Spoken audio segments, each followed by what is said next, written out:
It's time for Security Now. Steve Gibson is here. He's going to talk about something he knows a lot about. What happens when the bad guys try to take your site down? Very often they use attacks over TCP. He'll talk about TCP, part 2 of our explanation of how the internet works, and how the bad guys use its built-in features to attack websites. It's all coming up next on Security Now. Netcasts you love. From people you trust. This is Twit. Audio bandwidth for Security Now is provided by the new WinAmp for Android, featuring wireless sync and one-click iTunes import. Now with free daily music downloads and full-length CD listening parties. Download it for free at winamp.com/Android. Video bandwidth for Security Now is provided by CacheFly at CacheFly.com. This is Security Now with Steve Gibson, episode 323, recorded October 19th, 2011. TCP attacks. Security Now is brought to you by Ford, featuring Wi-Fi connectivity with available sync and My Ford Touch. Now your car can be a Wi-Fi hotspot. Check it out in the new 2012 Ford Focus and at Ford.com/technology. And by GoToAssist Express. GoToAssist Express by Citrix puts IT professionals in position to do what they do best: access, diagnose, and resolve. Try it free for 30 days at GoToAssist.com/securitynow. And by Netflix. Watch thousands of TV episodes and movies on your PC, Mac, iPad, iPhone, or TV instantly. All streamed directly to you, saving you time, money, and hassle. For your free 30-day trial, go to netflix.com/twit. It's time for Security Now, the show that covers your security needs online, your privacy protection, and throws in a little sci-fi to boot. Mr. Steve Gibson is here. He's our man about town, our security guru at grc.com, creator of Spinrite, and many useful utilities. And we're so glad to have you here, Steve. We're going to continue on with our conversation on how the internet works today. Right. We know enough now about the low-level plumbing and the way TCP initiates connections to share a really fun topic, which I think is going to really be interesting to our listeners, which is how TCP is attacked. How, everyone is familiar with the term denial of service attack. There are, it turns out, some particular vulnerabilities that TCP has always had, which are not defects in it, but just, as always, ways that attackers can use anything complex in order to leverage things to their advantage that the designers just didn't think about. So this is attacking TCP today. Of course, we've got a bunch of interesting news of the week, which we'll cover, and a real short little Spinrite blurb, a little surprising use of Spinrite. And I'm here to report that I am really loving On Basilisk Station. Oh, yay! Not quite finished. I'm reading it on the Kindle. Okay. But what's interesting to me, and one of the things I know, I was a huge fan of, the Horatio Hornblower tales, and later the Patrick O'Brien's Aubrey Maturin series, which is a 21-volume seafaring novel that follows the exploits of Captain Jack Aubrey, Lucky Jack they call him, and his bosom buddy, the ship's doctor, Maturin, Stephen Maturin. And it's during the Napoleonic Wars, they're British man of war. And it starts very similarly, and I'm really wondering if the author of these Honor Harrington novels, if I had said to myself, gee, I love these Patrick O'Brien novels, I wonder if I could set them in the future. Because it's exactly, not plot-wise, well, some of the similar plot. I mean, just as Honor's getting her first command, the Aubrey Maturin books begin with Jack getting his first command. But also a lot of all the naval tactics are very similar. It's like they have to broadside these ships and so forth, and they even to the naval hierarchy is identical to the British naval hierarchy. Oh, that's a good point. I hadn't thought about that. But for example, the cannons are are aimed out of the side. They broadside each other because they're protected by the pattern from their impellers. Their high-speed impellers protect them. Yes. It's clearly crafted to have to be direct analog to British naval warfare. So I thought it was, and even down to they have the captains of the green and the blue, or admirals of the green and blue. They have two different, and they have the rank, the list.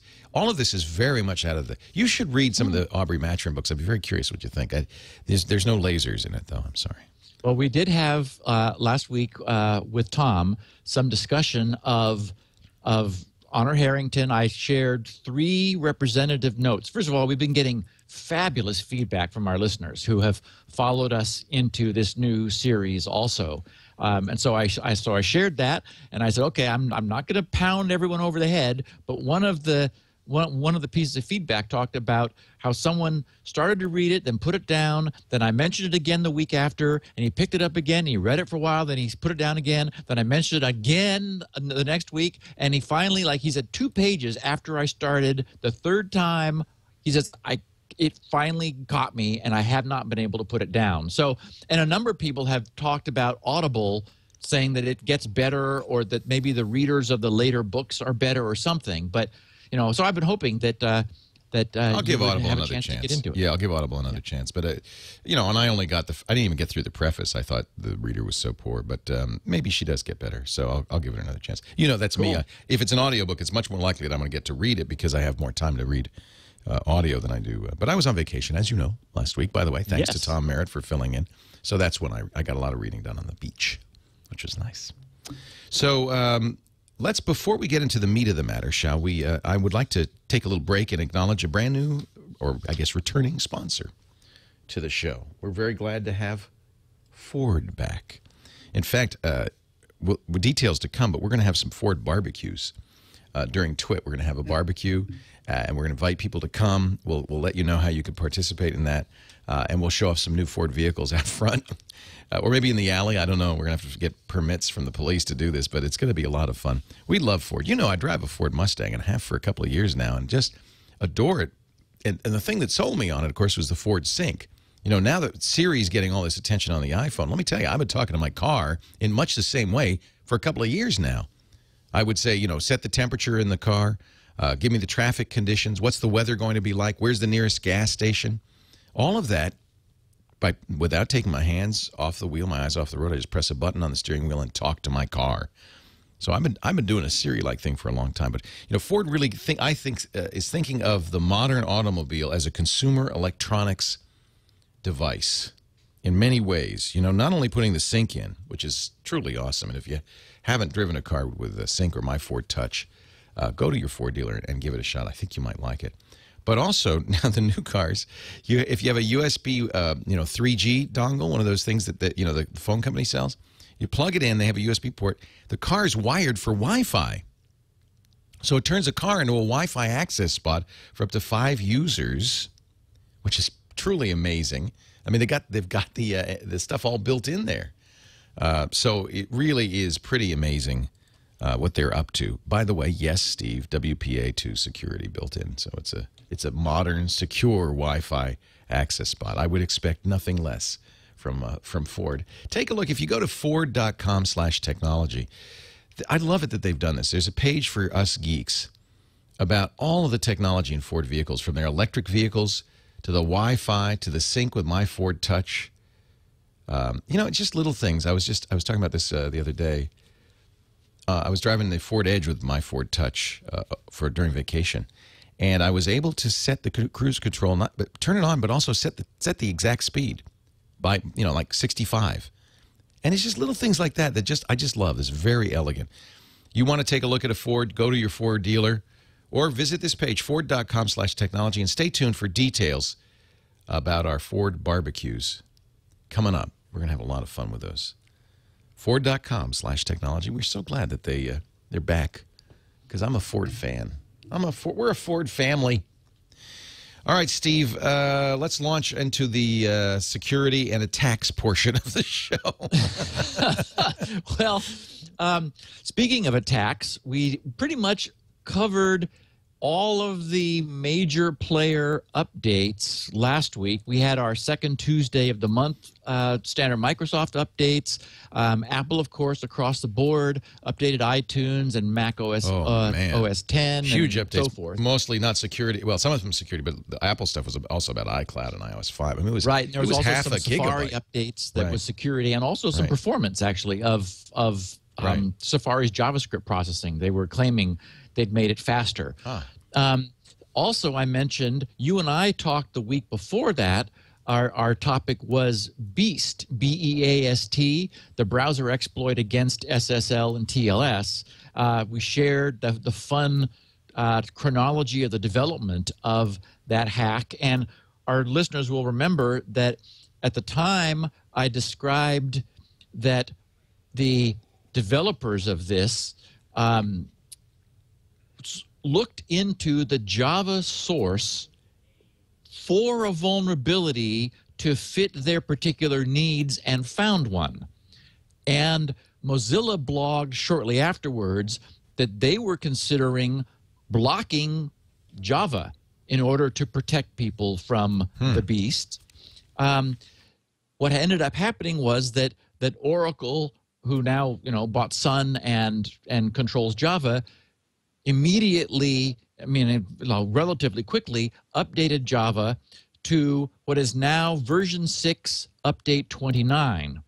So I wanted to let our listeners know, and Mozilla did update their blog saying, okay, now that there's a new Java, we're not going to do anything as draconian as just shutting down all Java in Firefox.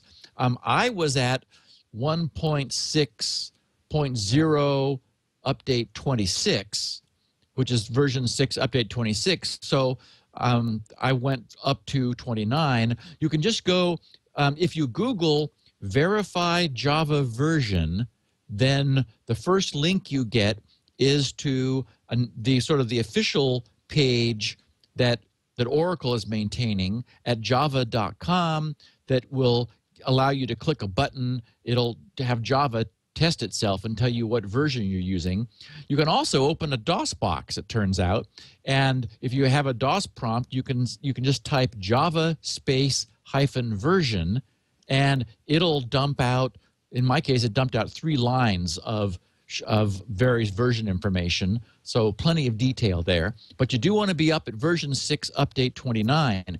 Technically, there is a version 7 now, which is, as it sounds like, a major update, adding a bunch more features and so forth, but it has not yet been widely deployed. It's available for developers and offers some additional performance enhancements, some security enhancements, and even support for using the Java virtual machine with non-Java languages, so that you'd have languages other than Java that would compile to the Java bytecode for speedy interpretation by the Java virtual machine. So new stuff is coming. And that's really all I had in the way of updates. I did this is completely random, but I thought I would share it with my listeners because at some point I'm going to mention this and people are going to go, what? I'm back to version 3.6.23 of Firefox, having come all the way back from 6 because I just got fed up with its memory problems. Firefox, I don't know what happened, but at 4, it's horrible. At 4 they broke it, and when I would unblank my machine in the morning, Firefox would have grown to 1.6 gigabytes.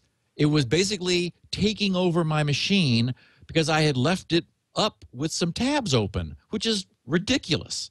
And so as I was experimenting with it, if I would open a new tab and then close it, that would sort of wake Firefox up somehow, and then I would watch its memory consumption drop back down, not back where it should be. It would go back to about half of that, about 800 meg.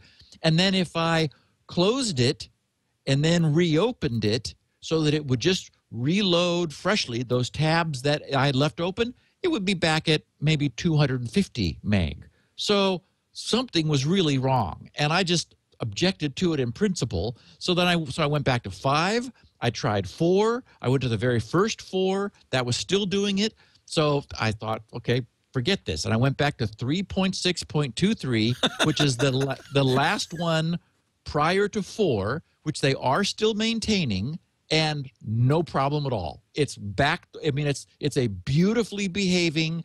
Every morning, nothing has grown. It's taking up much less memory. And it's like, okay, this, I'm on the verge of abandoning it altogether in favor of Chrome.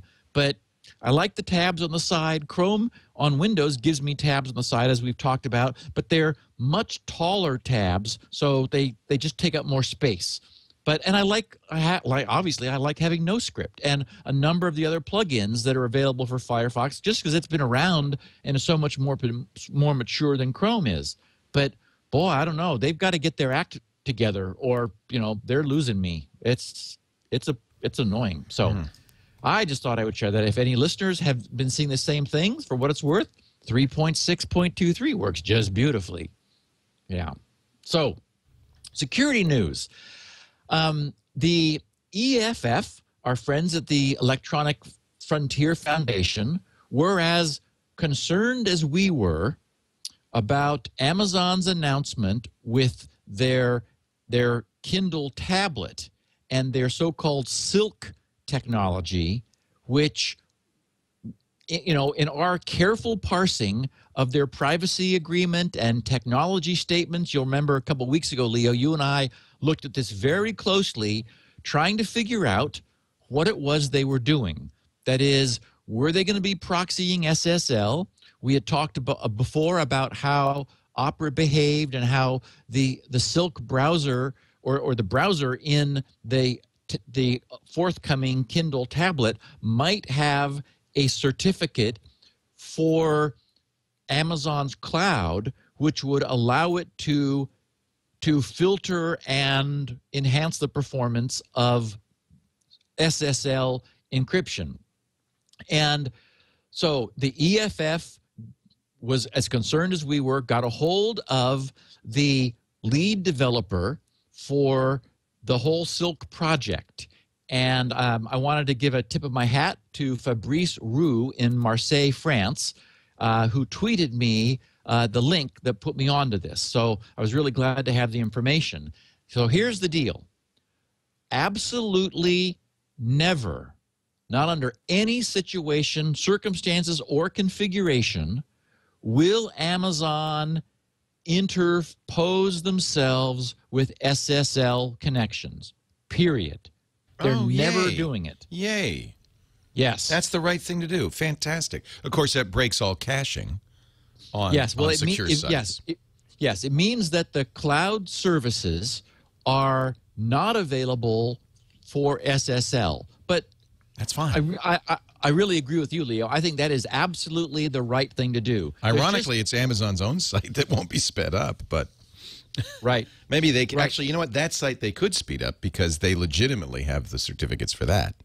Yeah, there was a group that I talked to a couple months ago. They have a project called Cocoon, and I spent some time on the phone with their techie guy, and they are proxying SSL.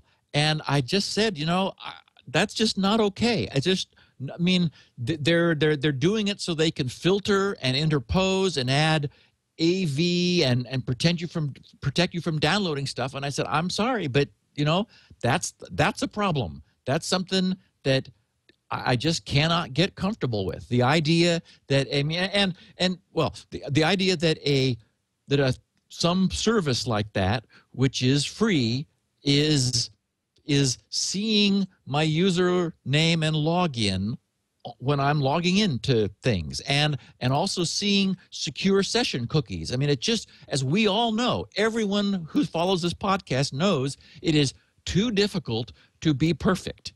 And perfection is what's required in order to have perfect security. And the bad guys are just looking for the weakest link in the chain, just one little notch, one little niche somewhere where a mistake was made, and that's all they need. So it is better for no third party to try to get itself involved in our secure connection. So they never have that responsibility. I'm sure that's what Amazon was feeling, was we don't want that responsibility. So first of all, SSL is never intercepted by Amazon with their Silk cloud services.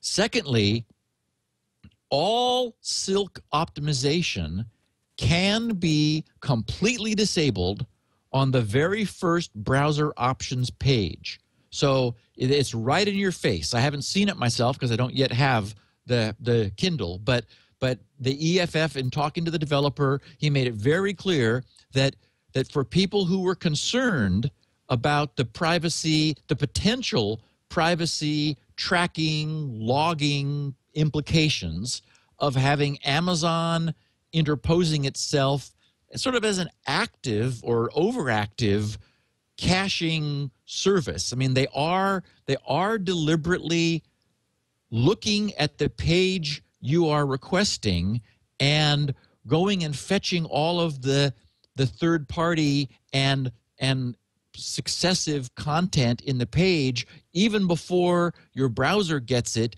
and then turns around and asks for it. So they're actively participating for the sake of speeding things up. That does make people nervous, as I think it should. So the good news is, if you don't want that, you can turn it off. And then your individual Kindle's browsing will go direct to the third party, well, first party and third party sites, and Silk and Amazon are not in the way at all. So from your connection, your system will resolve DNS and make direct connections, not running through Amazon. Now, on the good side of Silk, something that I had guessed and was hoping for was confirmed, which is when you are using Silk, which is by default enabled using the Kindle tablet, they do create a single persistent connection, and it is always encrypted. So what that means is users in Wi-Fi hotspots end up with complete protection. When you're using SSL, you get the encryption of SSL, and Amazon is not a third-party proxy in your connection. There's no man in the middle. When you're not using SSL, that is the rest of the time, as you're poking around the net, just doing other things on non-encrypted web pages, you have Silk enabled, and you've left it enabled, then Amazon establishes a single connection. They're using a protocol that we'll talk about soon called SPDY, which is short for Speedy. And that's some of the work that Google's been doing with the Chromium project to make the web faster.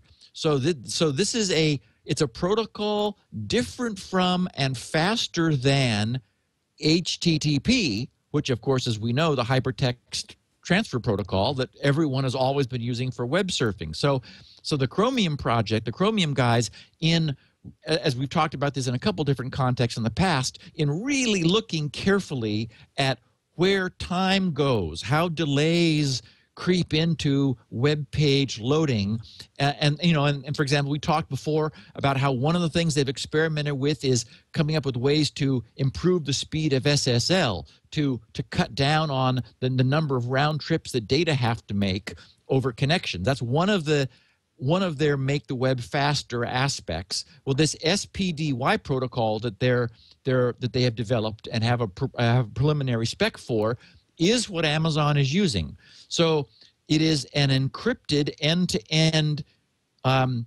protocol which allows Amazon to stream the content of pages over the single connection. And what it means is that even in open Wi-Fi hotspots, when you're using the tablet with Silk enabled, nothing that you do can be eavesdropped on, whether you're using SSL connections or not. But the EFF, being the EFF, is still concerned about logging, because they recognize that with Silk on, for non-SSL connections, we're running through Amazon, and Amazon is busy, sure, on our behalf, but their question was, what's being logged? So I want to read exactly from what the EFF wrote so that I don't misquote this. They said, for the persistent SPDY connection between the device and Amazon's servers, Amazon assures us that the only pieces of information from the device that are regularly logged are the URL of the resource being requested, a timestamp, and a token identifying the session. This data is logged for 30 days. The token has no identifying information about a device or user and is only used to identify a particular session. So that's a so-called, a fully opaque nonce, or an opaque cookie, essentially, but not a cookie in the normal sense. It's their own session token. Then they say, indeed, Amazon's director of Silk development, John Jenkins, said, quote, individual identifiers like IP and MAC addresses are not associated with browsing history and are only collected for technical troubleshooting. We the EFF, repeatedly asked if there was any way to associate the logged information with a particular user or Amazon account, and we were told there was not, and that Amazon is not in a position to track users. No information about the ongoing requests from the AWS servers is logged. With respect to caching, Amazon follows caching headers, which offer some protection against caching sensitive information sent over HTTP, meaning that, for example, there are headers that say, no caching, please, and so Amazon will honor such headers, which is the right behavior. It's the only proper behavior for any sort of a cache on the web. It's very important for anything that's caching to obey the headers, which talk about expiration and non-caching and so forth, because otherwise all kinds of things break. Once upon a time, years ago, Leo, you may remember, I'm sure you do, that there were strange sort of caching things where you'd get obsolete copies of pages, and you'd have to do Control Shift Refresh or something, and then you'd bring it up even with a different browser, and now that browser would show a different instance because of local caching that wasn't working right. Well, those are just sort of people not implementing older protocol or original protocols properly, which they have since fixed. However, the EFF page says Amazon does not operate as an anonymizing proxy, so we should not assume it does. For example, even the IP addresses of the user are not shielded by Amazon. We might think that they were, because if we're making requests which goes to Amazon, and Amazon is in turn making those requests on our behalf, which is what a caching proxy does, you might say, oh, that means that sites that we're technically visiting are actually being visited for us by Amazon, so those sites would be seeing Amazon's IP, except that proper behavior for such a web forwarder or web proxy is to add their own header. There's a header called x-forwarded-4. So it's a forwarded 4 header, and Amazon is putting that into their queries on our behalf, and that means that our IP address is forwarded by Amazon to the destination. That can help prevent the breakage of things which are IP-based, which is why this is done. So Amazon is in providing no anonymizing services, and again, it's like they're playing by the rules as a standard web proxy, not wanting to get in our in the anonymizing business. So I guess users should accept the idea that there will be a privacy versus performance trade-off. If any of that upsets you, you can easily turn off Silk and see how it feels. I mean, I can't wait to play with this and see, what kind of benefit this much touted technology with Amazon in the cloud actually provides us, and whether it just feels like it's worth the modest, what I think is probably a modest loss of privacy, and probably not a big deal. Google, also in the news, security-wise, has taken another step towards SSL. They announced on Tuesday, that's just yesterday, for when we're recording this on Wednesday, that they're going to be defaulting to SSL connections for users. Woohoo. And I wanted to make yes. Although it seems more like a publicity. Well, I'll let you tell me whether it is or not. Come on, really? Do we need to have secure searches? Well, the concern has been that without secure search, anybody who's looking at your connections is able to see what you're searching for and the results you get. And so it's like, yeah, I agree, Leo. It doesn't seem to me like a big deal. To me, what I like about this, and the reason I mention it, is it's movement in the right direction. And I also noted that both on Amazon and at the EFF and in looking at all this Google news, there's never a mention of TLS. Well, and so I wanted to formally say to our listeners that I'm also going to stop constantly saying SSL/TLS, and because it's just too obnoxious. Nobody else seems to be talking about TLS. We know that technically SSL's been obsoleted in favor of an upgrade, which is TLS protocol. But everyone calls it SSL. It's just simpler. So I'm going to be saying SSL from now on. And it's from now on, our listeners will know that, yes, that's technically the transport layer security instead of secure socket layer acronym. But SSL is what everyone is calling it. I just think it's easier and less confusing. So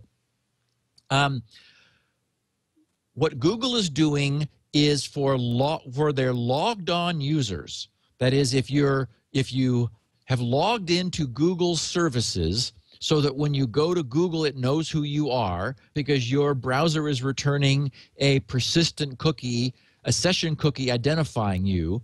What Google will do is if you just enter google.com into the URL or www.google.com, then your browser will be redirected to a secure instance of that. So security will come up so that the searching that you then do and the query you make will be over an SSL connection. Well, I tried that this morning, and it didn't work for me. Oh. So they may still be in the process of rolling it out. I don't understand why I didn't. That's not unusual. I did log in, and it's like, okay, now it knows who I am, and I tried it, and it didn't work.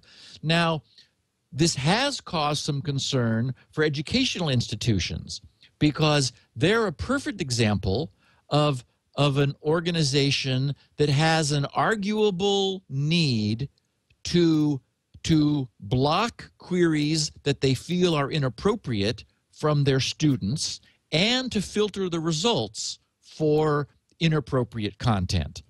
And searching Google over SSL prevents them from doing that. Or at least it makes it much more difficult. So being sensitive to that, and this is, of course, an issue that Google understands and has dealt with, Google on their pages which describe this move that they're making, they provide a workaround for such educational institutions. This has to be rather large because it requires that such an organization be running their own DNS. So this is probably university scale, I would think, more than just elementary school scale. And what they tell such people who want to defeat this automatic, and I would say this forthcoming automatic switch to secure search is to put in what's called a CNAME record for google.com, pointing it to noSSLsearch.google.com. So what will happen is when your browser asks for when you put google.com in and I guess also www.google.com, your system will look for the IP address, look up the IP address of google.com. Instead, it will be told, oh, that's actually a nickname for, sort of a short name for no SSL search.google.com. So then your system will ask for, oh, then give me the IP address of no SSL search.google.com, and that will return a special IP address. To check all that out, I checked what IPs come back for google.com, and I get a list of 6 IPs, 74.125.73. And then 99, 103, 104, 105, 106, and 147. So those 5 are returned, and normally that's, those will be rotating in order to do load balancing, so different users will get a list which is in a different order, and typically your browser takes the first one in the list, and if there's a problem with that, it takes a second one, and so forth. So that sort of spreads queries being made by users out over all those servers. But if you look up the IP address of no SSL search.google.com, you get just one, which is 74.125.127.114. So it's in a different C-class network off by itself, obviously expecting to have lower traffic because there's only 1 and not 6 IP addresses. And queries made to that IP don't get bounced around. Don't get redirected into a secure mode over SSL. They're just left alone. So that provides a means for anyone who doesn't want searching by default to be protected inside of an SSL secure tunnel to avoid that. So anyway, mostly in answer to your question, Leo, I just think it's just represents the direction we want to be going in. It's, we'd like to have SSL on all the Everywhere. time, pervasively for everything. Yeah. And this is like, okay, and Google being very careful. They're sort of just moving us forward. It's not non-logged on users, for example. It's only logged on users. So they're trying not to break anything as they sort of cautiously move us forward. It's more of a statement than anything else. It's putting a flag. It's more of a statement than anything else, I think. It's putting a flag in the ground saying others should do this too. Facebook is who needs to do it. And they kind of have.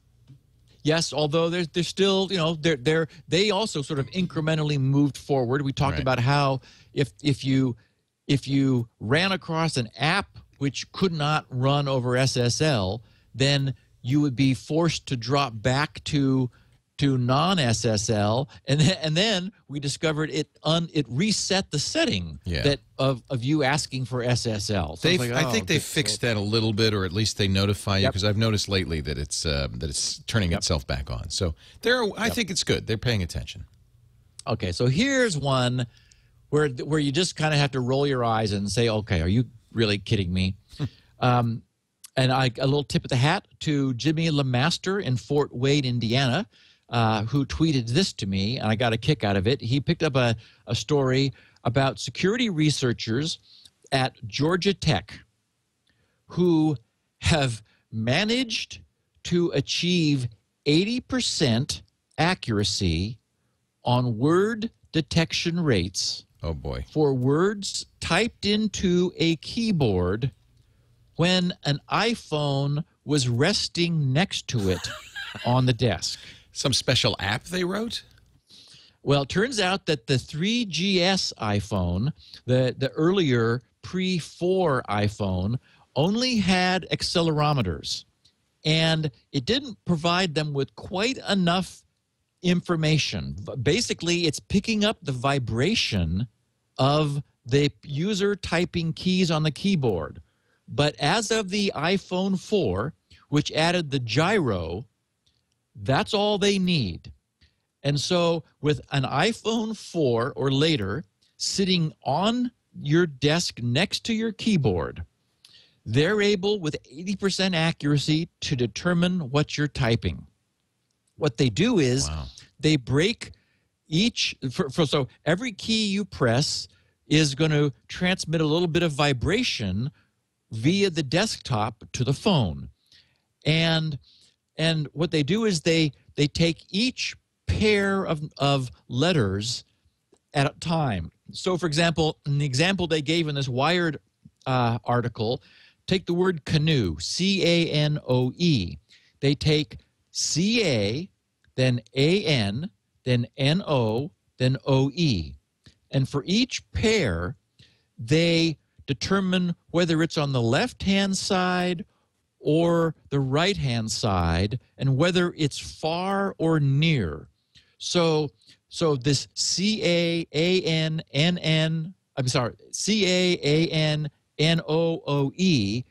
translates to, from a vibrational standpoint, they turn that into left, near, left, right, far, right, far, and right, left, far.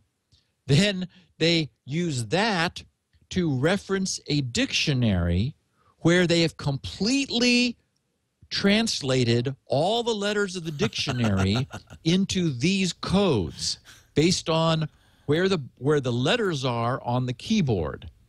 And so they search the dictionary with these codes, and 80% of the time they can figure out what word was typed. Wow. That's impressive. This is we've talked about side channel attacks often, where, for example, crypto algorithms are themselves secure, but weird things they do, like the amount of power they pull depending upon the actual data that they're processing, or the amount of time they take to respond, where it's like the algorithm itself is doing everything right, but something completely off axis can be observed to see into what's going on. So here's somebody typing on a keyboard, and just the vibration patterns picked up by their phone laying next to them is able to give away what they're doing.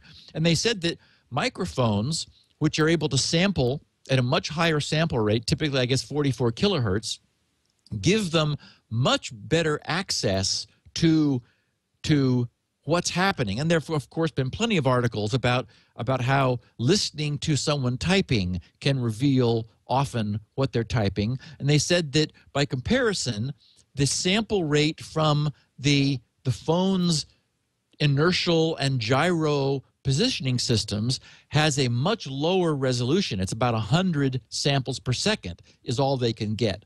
But they said microphones are better secured. That is, apps will ask for permission before allowing a microphone to be used, whereas accelerometers, not so much. Because you think, what can accelerometer what could it do? Give away? Right.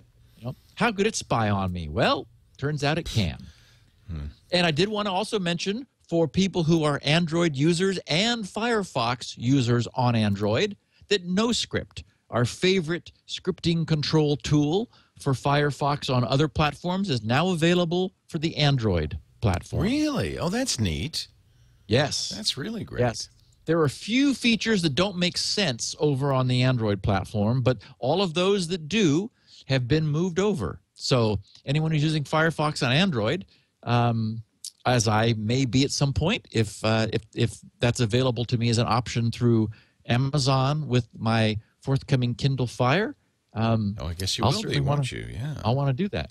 Yeah. And then just closing this, I wanted to give everybody a quick update on my off-the-grid project. Many people have said, hey, Steve, whatever happened to that? Well, I'm working on it. If you do go to the printing page of the off-the-grid pages, which are still not linked to the main menu because I haven't gone official yet, you'll see lots of changes.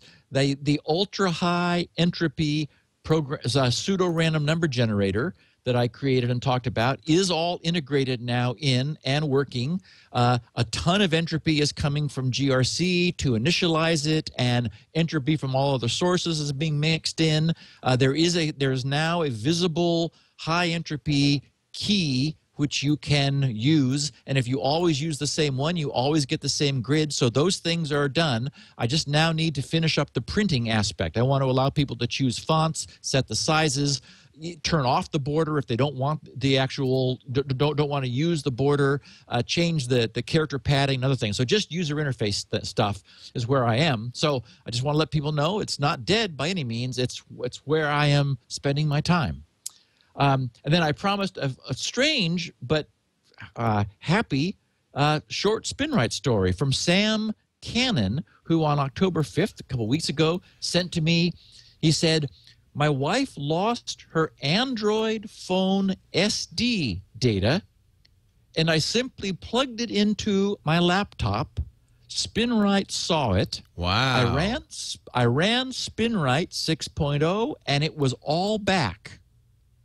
He said, "Another unexpected Spinrite miracle when the estimate for professional recovery was greater than $800.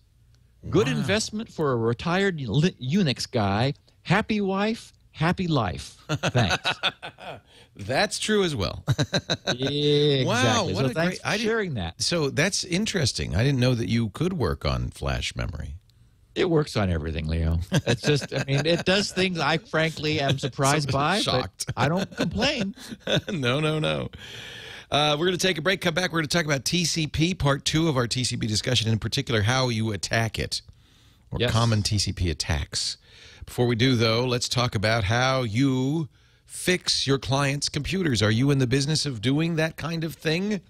Perhaps you are, in which case I want you to know about GoToAssist Express. Actually, all of us, anybody who listens to this show probably fixes computers, if not for a living, at least as a sideline for family and friends. GoToAssist is the solution you want and your clients want. You all want to get things done fast. You want to get it fixed right the first time. You want to be able to diagnose the problem and resolve the problem without having to make a phone call, without having to go to the client's computer, even if it's just down the hall. GoToAssist Express lets you access that computer, get right in there, and fix it. I think anybody who does IT support knows about remote access. This is the one you want to use for a variety of reasons. Cross-platform, Mac and PC. Completely secure, 128-bit SSL at all times. 24/7 support for you, which is always great. But no need to support your clients with this because it's so easy. You just send them a link. They click the link. You tell them ahead of time. It's going to ask you, do you want to allow the installer? And you say yes, and boom, you're in. That's it. Couldn't be simpler. You don't have to worry about updates. It updates every time automatically. It's just fantastic. Has some features you're going to like. Features that some of the freebies do not offer. The ability to do 8 sessions at once, unattended sessions. The assay that tells you what software is running, what operating system, what security software, things like that. It really is the way to get the job done. Now, you could try it free for 30 days, and that's my recommendation. You know, don't take my word for it. That's one of the reasons we arrange for these free trials. Just visit the webpage. GoToAssist.com/securitynow. GoToAssist.com/securitynow, and you'll be using the GoToAssist before you know it. 30 days absolutely free. They have day passes if you do this on the occasional basis. And, of course, you can do it month to month. It's very affordable, very easy, very effective. And you know what? It's fast, and I think that's important, too. GoToAssist.com/securitynow. And we thank them for helping us out doing this show. All our sponsors make it possible, and we wouldn't be here without them. All right, I'm ready to begin, Steve. And I'll put on my beanie. The lecture is your about propeller, yes, my friend. The lecture is about to start. Okay, so we last talked about TCP in the context of how connections are established and the use of sequence numbers, which maintain this and establish this the notion of a virtual connection, so that the point of sending this so-called SYN or synchronize packet is for the sender of the SYN to declare the starting 32-bit numbering of its packets. And the reason that we don't always start at 0, well, actually, as we'll learn in a second, there's a security and attack-oriented reason also. But the main reason is that a connection is identified by the source IP and source port, the destination IP and destination port. Those four items uniquely establish the identity of a point-to-point connection between two different machines on the internet that is a TCP connection.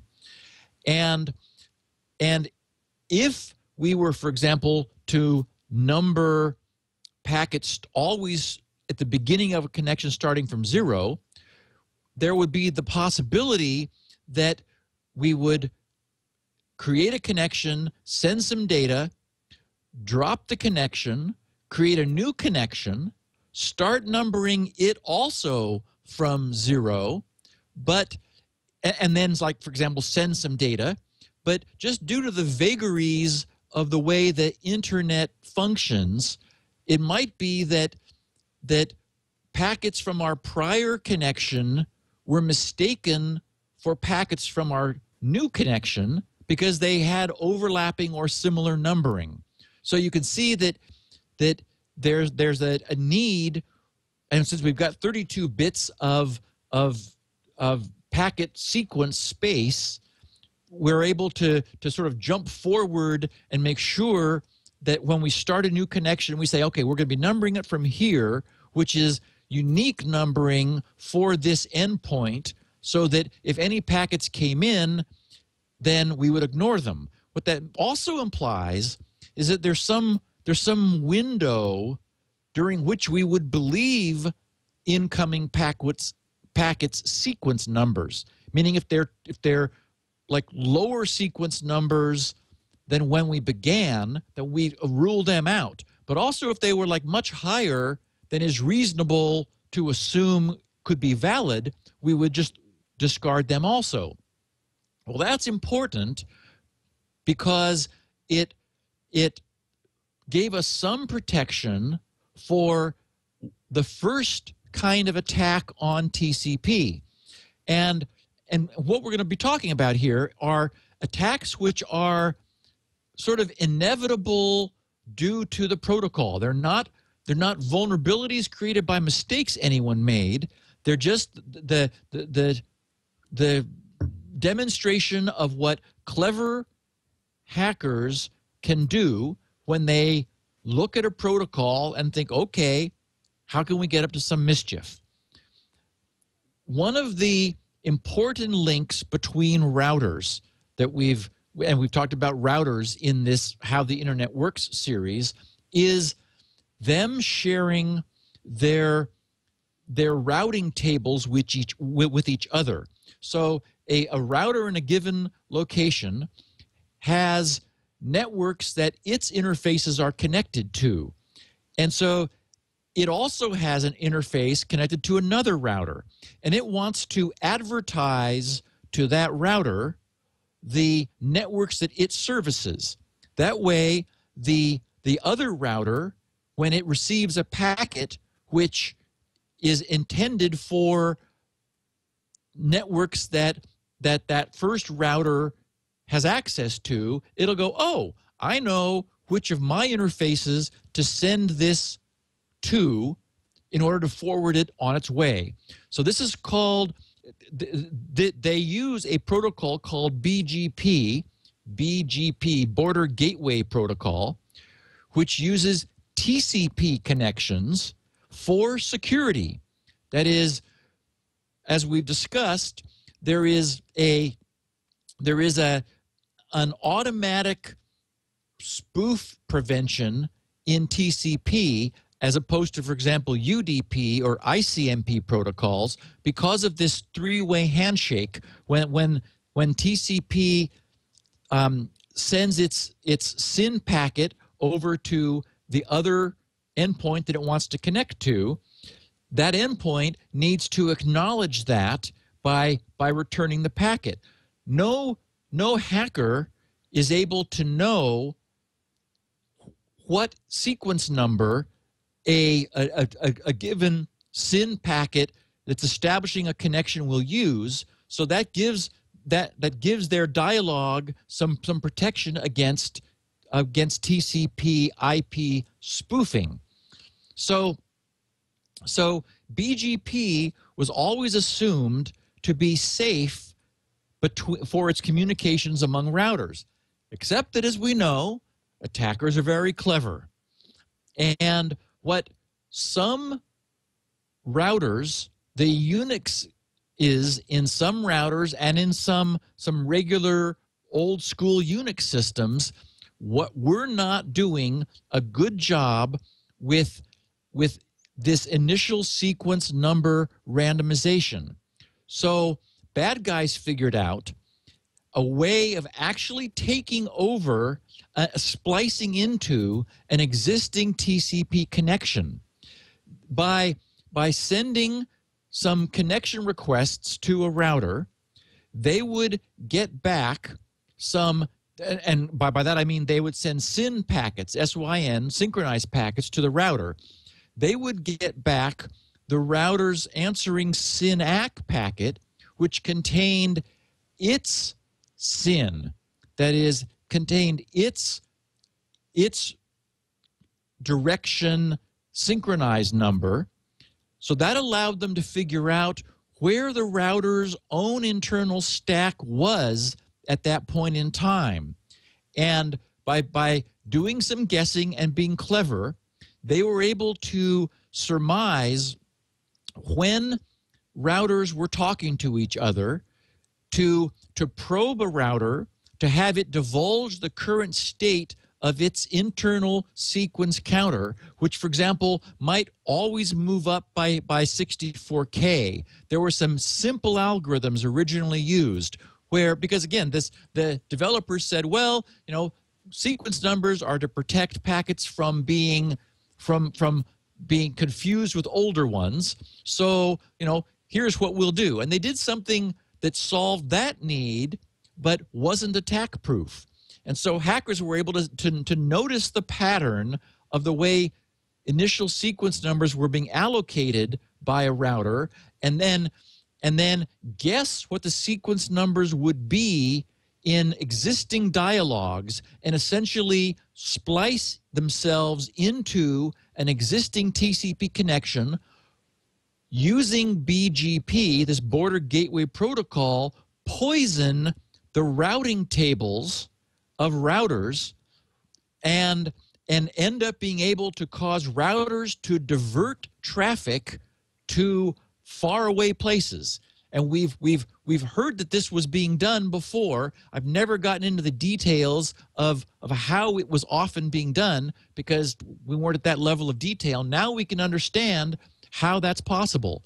So you have TCP connections between routers, which are assumed to be secure, but they're not, because if this initial sequence number can be determined, like if the router is not really using cryptographically secure determination of sequence numbers, then and actually was using a very simple approach, bad guys were able to inject packets into the other router, simulating, spoofing the router whose sequence numbers they've been able to probe, and get that router to accept bogus routing table information, which immediately the router would adopt, and suddenly all traffic would go off somewhere else. I mean, maybe across the planet somewhere.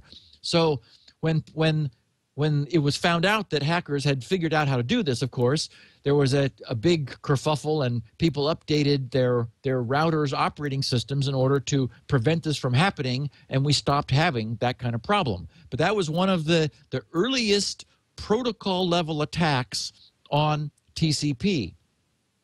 Now, the more famous attacks... Say what?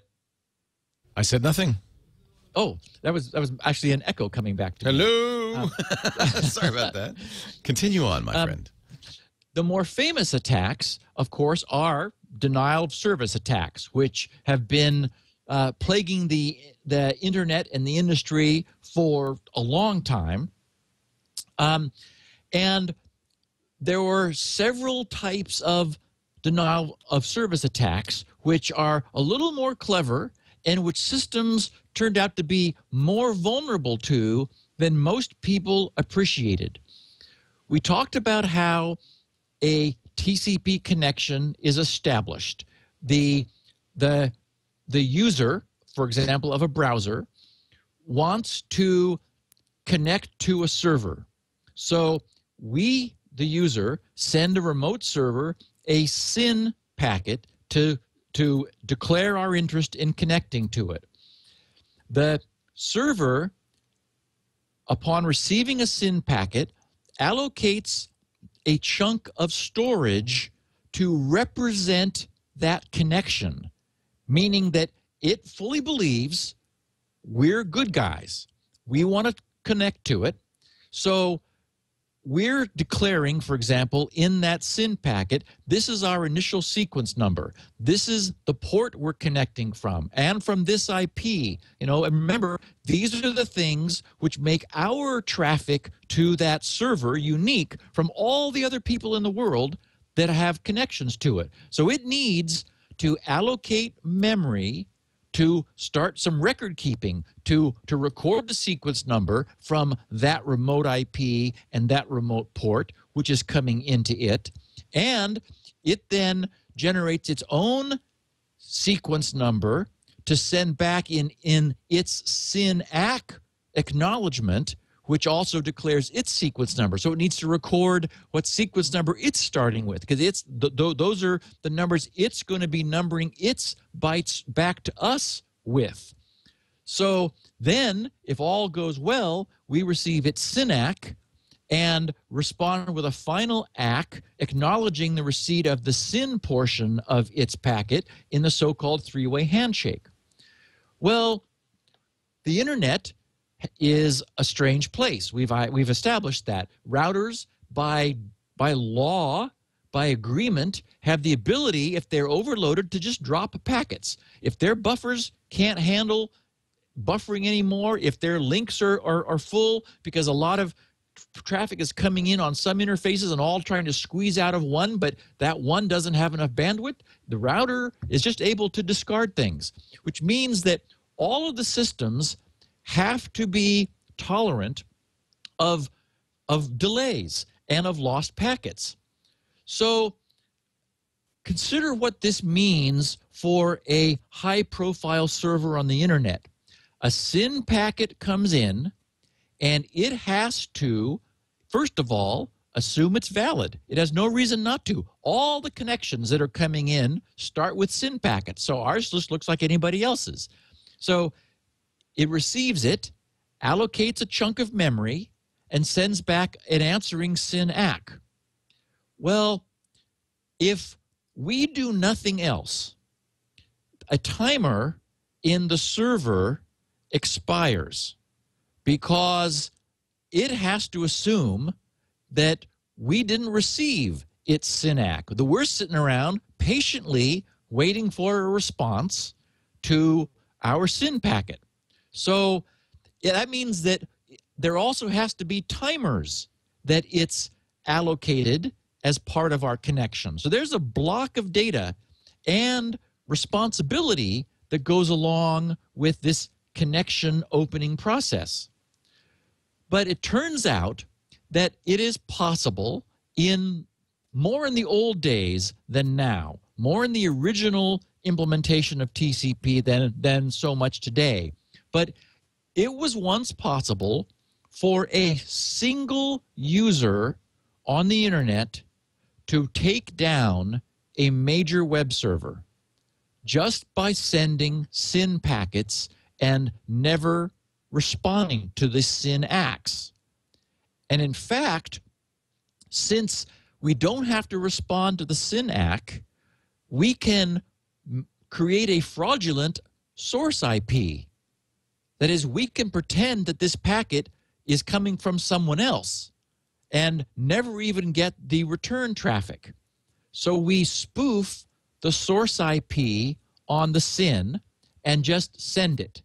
The server, again, has no reason not to believe it's as good as the one we sent before. So it allocates a chunk of memory, sends a SYN ACK off to where that packet apparently came from, and it waits for the answering acknowledgement. If it doesn't come, it sends another one off. Meanwhile, we keep trickling SYN packets in. We may be sending them as fast as we can, but consider what's happening is every one of those SYN packets, it has to treat as valid. Some of them are. Some of them are real users. It can't tell the difference. So it's allocating chunk of memory after chunk of memory after chunk of memory, one for every single incoming SYN packet until it finally collapses, until it finally cannot allocate any more memory.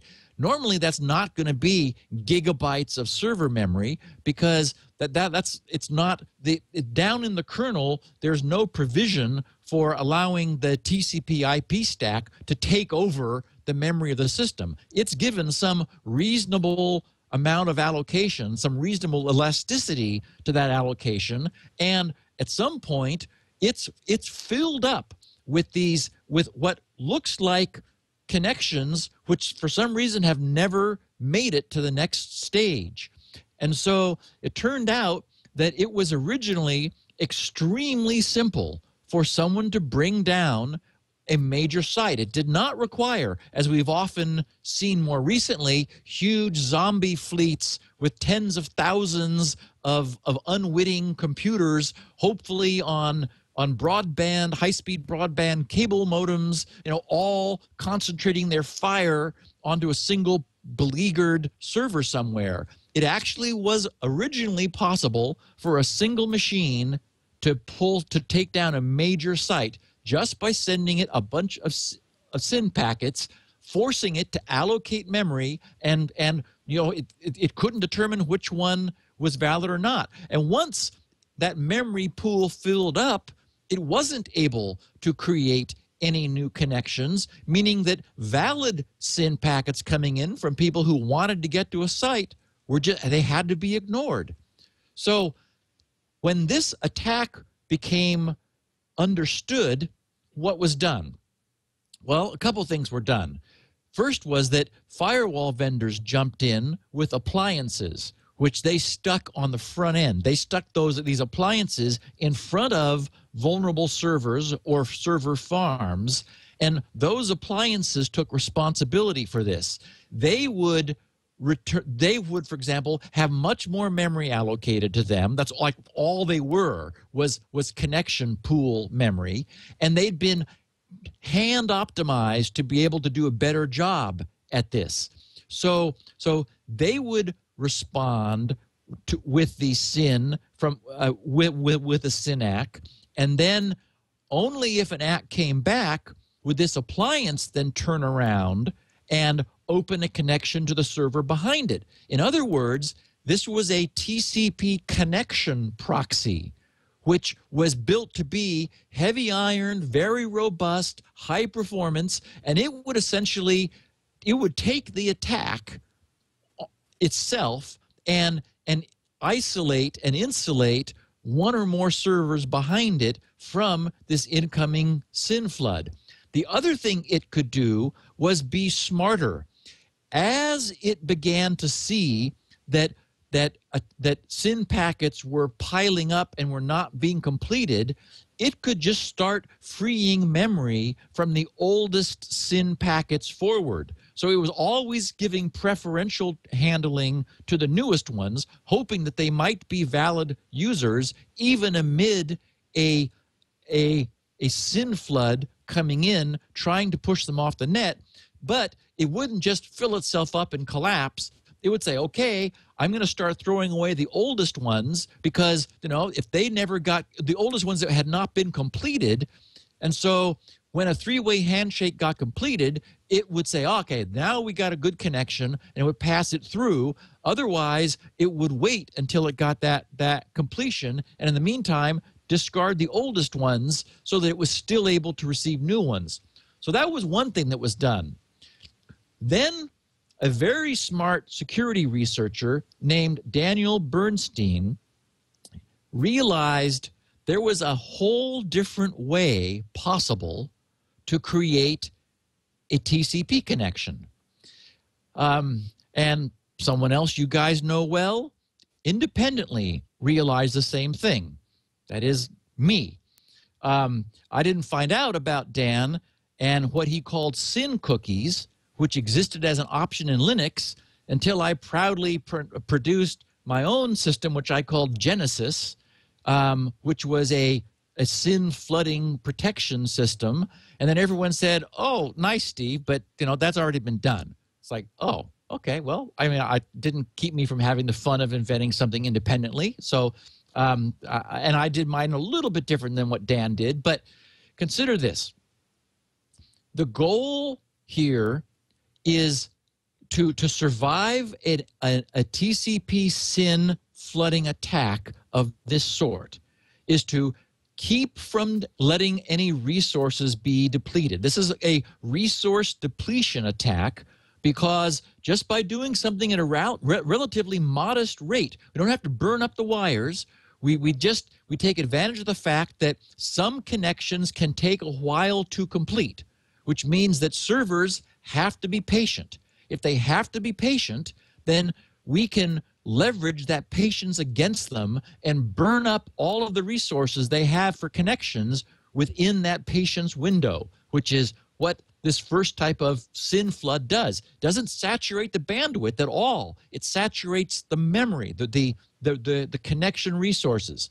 So what Dan first realized is there was a way to establish a TCP connection such that you responded to a SYN packet with a SYN ACK and allocated nothing, which was extremely cool. He used a cryptographic approach, and I'll say that I did also, to encrypt the information about the remote user's IP, source port, and initial sequence number, and encrypt that into our responding sequence number in our SYN ACK. So that what that meant was we did a little bit of work upon receiving a SYN packet and sent back a very special SYN ACK, which involved some crypto of the incoming fields, which would still be the same in the server's final acknowledgement packet. And what that meant was that we receive the SYN, we respond with a SYN ACK, and we remember nothing. No resources are allocated on our end in response to an incoming connection request SYN packet. The cool thing then is, if our SYN ACK, which contained essentially our cryptographically encoded sequence number, if our SYN ACK made it back to a legitimate connection target, which then echoed an ACK, it was the incoming ACK on when we did not have a connection established with that remote endpoint. We were able to look then at the remote IP, the remote port, the sequence number, and our sequence number, which was being acknowledged, do the same crypto and verify that essentially this was a cryptographic cookie, which Dan called a SYN cookie, because what it meant was the only way that this incoming ACK could be valid is if the person sending it had received our SYN ACK, which involves some crypto to take the IP and remote port and encrypt that with its sequence number. So what this technology did was essentially to solve the problem of resource depletion attacks. I implemented it independently in the like maybe 10 years ago, whenever it was that GRC was being attacked all the time. It was a defense. Yes, it was a defensive measure against these kinds of attacks, and now that technology is much more widely available. It is, in some cases, in fact, Windows incorporated it. I don't remember when. Oh, interesting. Don't think it was Windows 2K. It might have been Server 2003. for the sake of compatibility, they're not always operating in that mode. But if they see their connection queue growing to a certain size, then they dynamically decide, whoops, this looks like we're under attack. And so it switches on this non-resource depleting connection mode in order to respond. And Linux has, last time I looked, but it's been a long time since I looked at this stuff, Linux did not have it enabled by default, but you could certainly build a Linux or maybe use options at boot time in order to turn SYN cookie behavior on, and it didn't break many things. It was a highly compatible solution. But that solved the problem of resource depletion attacks. Now, I should mention that it was because of all this that I got in Microsoft's face with Windows XP, because none of this was possible unless you had something called raw sockets. That is, remember that the whole point of the TCP IP stack, as it's called, this is all networking technology in the kernel. At the application layer, everything is much simpler. All of this is being done for you. At the application layer, you say, the application, Opera, Firefox, a browser, email, whatever the application is, just says, please give me a connection to this remote port or this remote IP and port. So you ask for that, but all of that packet traffic, all of the SYN-ACK stuff is done under, by the operating system in the networking stack. You cannot produce. There's no code. There's no API, is the technical term, an application programming interface. There's no API for generating a SYN packet. You can't do it. You can send an ICMP packet to ping or to do a trace route, but you cannot generate a SYN packet unless you have something called raw sockets, which is an API that was originally available in Unix only. It was also available in Windows 2000. And what I saw Microsoft doing as they were going to XP was they went from Win2K to WinXP, basically just changed the UI, gave it a whole candy sugar coating user interface so that it no longer looked like Windows 3.1, and Windows NT, which is what Windows 2K looked like. Windows 2K had a much more advanced networking technology, including, finally, raw sockets. Microsoft was always being laughed at by Unix people, saying, oh, well, it's not really a real operating system because you don't even have raw sockets. So I think in response to that, Microsoft said, ouch, and added raw sockets, which was fine for Windows 2000 because it wasn't a consumer operating system. Consumers were still using Windows 95, 98, ME, and it was with XP that Microsoft was going to migrate all of that legacy OS over to Windows XP, which they did. That was the source of my concern, because I recognized that Windows XP users were going to get themselves infected, and that malware running on XP that had access to full raw socket API would be vastly more dangerous for the internet than any malware that had been on any previous consumer platform. I got all kinds of flack for that because many people did not understand my argument, which ended up being shown to be correct. Yep. It took years, and it wasn't until Service Pack 2 of Windows XP that Microsoft said, oh, that's what Steve meant. And they removed the raw sockets API from Windows XP, which they never remove things. They're notorious for not breaking stuff.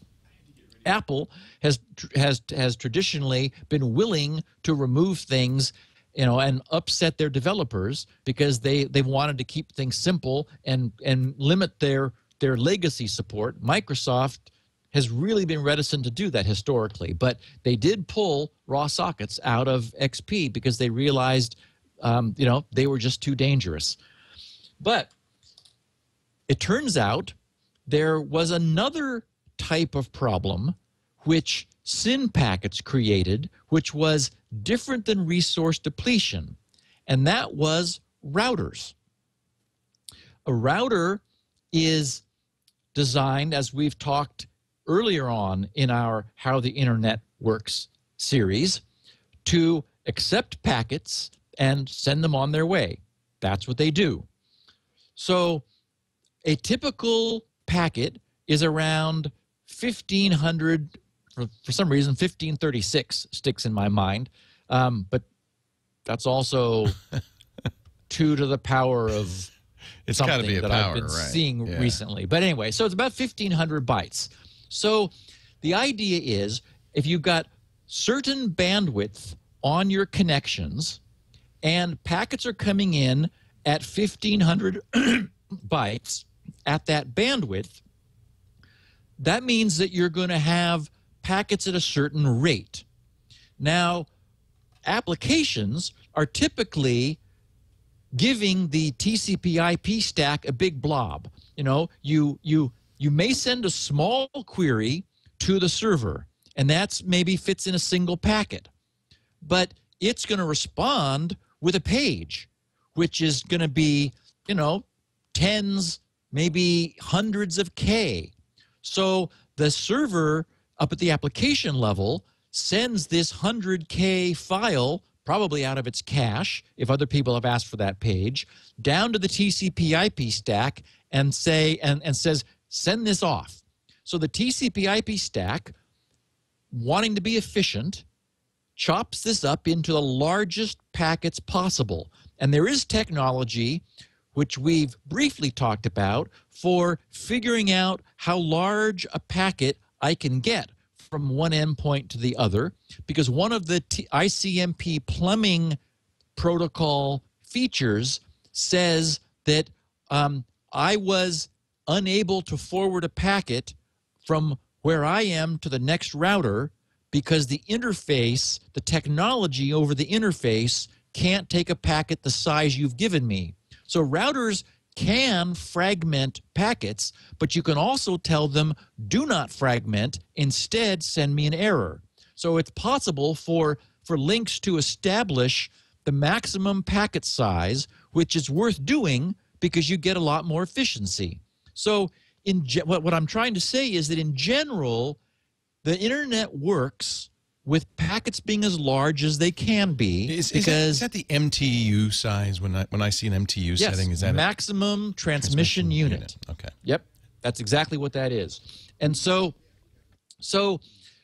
routers are always being designed to be as inexpensive as possible. And if you've ever looked inside your typical Cisco router, it's, you know, a little old MIPS chip from the 1900s.